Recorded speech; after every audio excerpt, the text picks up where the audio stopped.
gravada na mente. As minhas memórias foram das mais terríveis possível. Foi a que me levou para esse estado da homossexualidade. Do Rio de Janeiro fomos para São Paulo, de São Paulo eu conheci outros travestis. Eu falei assim, bom, eles vão ganhar, assim como eles ganham muito dinheiro, eu também quero ganhar, que eu queria provar para meu pai que eu queria ser alguém. Em São Paulo coloquei 4,5 litros de silicone no quadril. De São Paulo fui para Paris, onde morei 1 ano e meio na França, voltei para o Brasil, morei em vários países da Europa, fui para Roma. De Roma eu voltei para Barcelona. Em Barcelona eu coloquei 380 ml de silicone no peito. Aí as pessoas perguntam assim, mas você não tem vergonha de falar do seu passado? Eu estou falando de algo que morreu.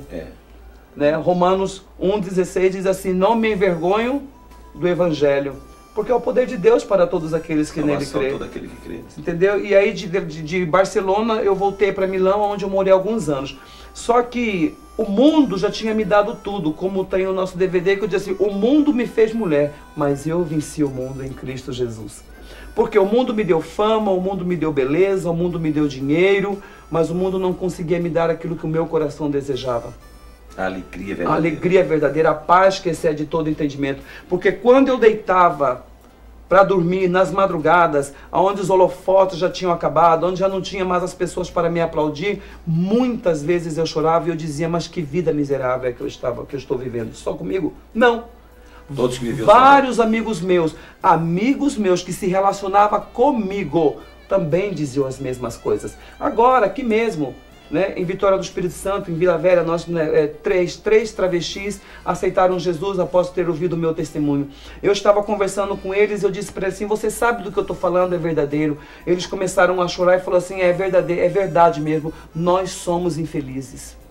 Nós somos infelizes. Como não amar essas vidas? Não tem como. Como não falar do amor de Deus para essas vidas? São pessoas que estão vivendo aquilo ali e não entendem muitas vezes nem porquê. Nem porquê estão naquela situação. Vida, é só isso mesmo. Justamente. Como eu disse para eles, eu estava dizendo para eles ontem na igreja, depois que terminou o culto, nós nos encontramos, eu estava dizendo para eles, eu falei assim, olha, não que eu queira, não é que eu queira ser melhor do que vocês não, mas eu, como eu disse para eles, eu que tinha fama, que eu tinha beleza, que eu tinha dinheiro, que eu tinha poder, eu era uma pessoa infeliz.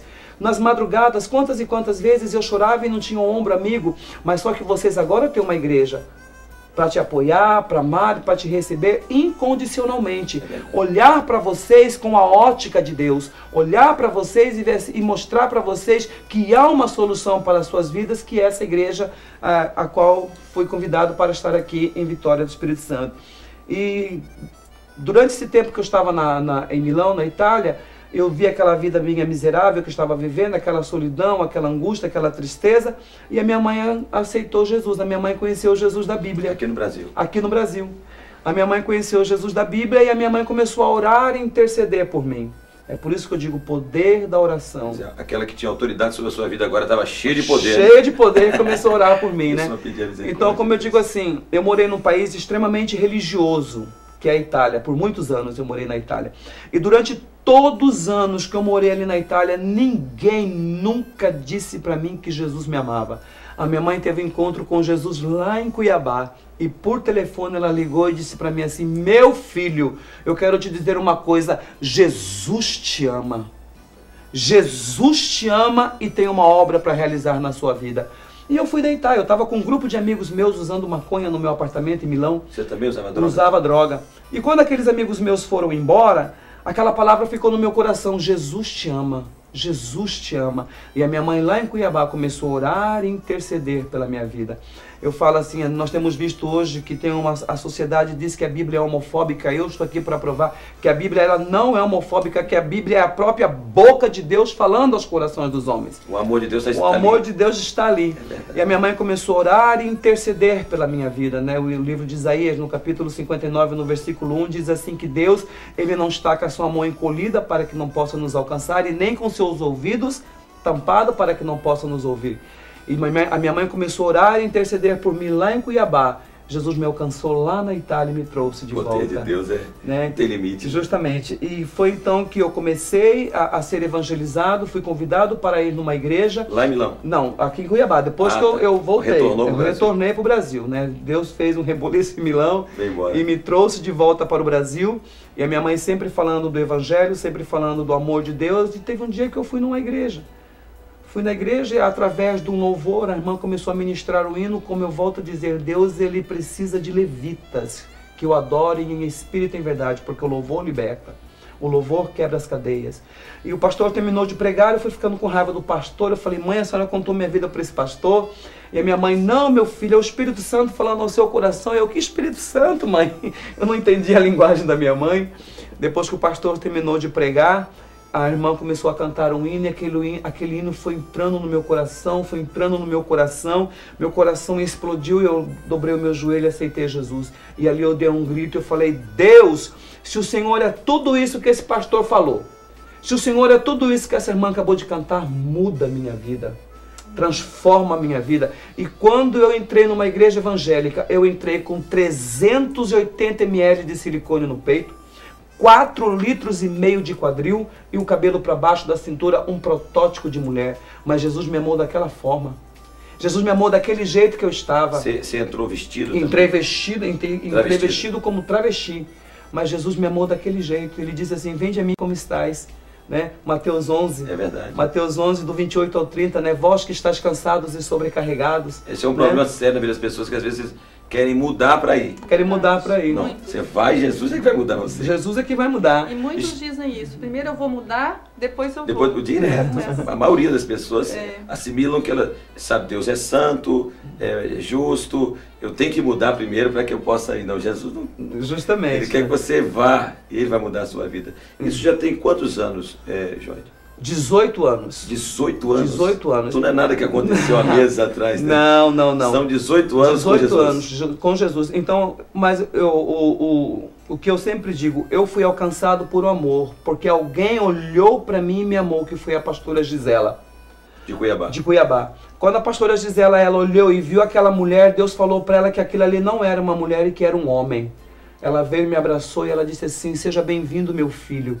Eu falei para ela assim, mas como é que a senhora sabe que eu sou um homem?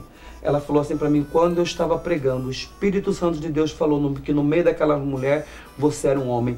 E aquela mulher me abraçou e me amou e começou a me falar do Evangelho. Aí eu comecei a entender o Evangelho, eu tive experiências lindas com o Senhor.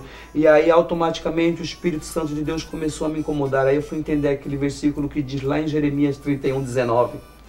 A palavra do Senhor lá no livro de Jeremias 31:19 diz assim, na verdade, depois que me converti, tive arrependimento. Bati na minha coxa, fiquei confuso e envergonhei-me, porque eu suportei o opróbrio na minha mocidade. O homem só se conhece quando se converte. É verdade. O homem só passa a ter a consciência do pecado quando se converte, porque o Espírito Santo de Deus passa a habitar no homem. Aí eu entendi o versículo de Efésios 2. E ele me vivificou, estando eu ainda morto nos meus delitos e nos meus pecados. Eu estava morto nos meus delitos e nos meus pecados. Quando eu entreguei a minha vida para Jesus, ele me vivificou. E nós temos andado por esse Brasil afora para dizer que é impossível um homem ter um encontro real, pessoal, genuíno com o Senhor Jesus e não ter a vida dele transformada. É algo que vai acontecer. É algo que vai acontecer. E Deus começou a fazer coisas lindas na minha vida, comecei a ter experiências maravilhosas na minha vida. Aquele peito foi me dando nojo, aquele cabelo foi me dando nojo, aquele cabelo de mulher, aquele corpo de mulher foi me dando nojo. Por quê? Porque eu já era uma nova criatura em Cristo Jesus. Mas eu volto a afirmar, eu quis uma mudança de vida. Eu paguei um preço para isso. Chorei muitas vezes. Entrei muitas vezes em contradições, mas eu sempre fui evangelizado e sempre tinha um ombro amigo para me apoiar, para me sustentar e para dizer, não, você vai conseguir. Um dia eu fui dar o meu testemunho num ginásio onde tinha 3.000 pessoas. Pela primeira vez. E aí lá no ginásio Deus separou essa coisa linda, maravilhosa. Que benção, hein? E como é que foi isso para a sua vida? Deus falou sobre esse projeto de família com você depois? É interessante assim, pastor, porque Deus ele foi tão maravilhoso comigo que Deus me levou para morar na casa da minha irmã. E a minha irmã mais velha, a Valdete, ela tem 26 anos de casada, muito bem casada, tem um casal de filhos, e a minha irmã sempre diz assim que o esposo dela, o meu cunhado, que é o Cabral, ela fala assim, meu esposo nunca falou uma palavra que me magoasse, que me ofendesse. Nunca. E quando eu fiquei morando ali com a minha irmã, durante esse tempo, durante esse processo do agir de Deus na minha vida, eu comecei a ver que meu cunhado, quando chegava, eles sentavam em volta da mesa. Meu cunhado, quando chegava do trabalho, beijava meu sobrinho, beijava minha irmã. À noite, eles ficavam ali conversando. Eu comecei a descobrir que havia família.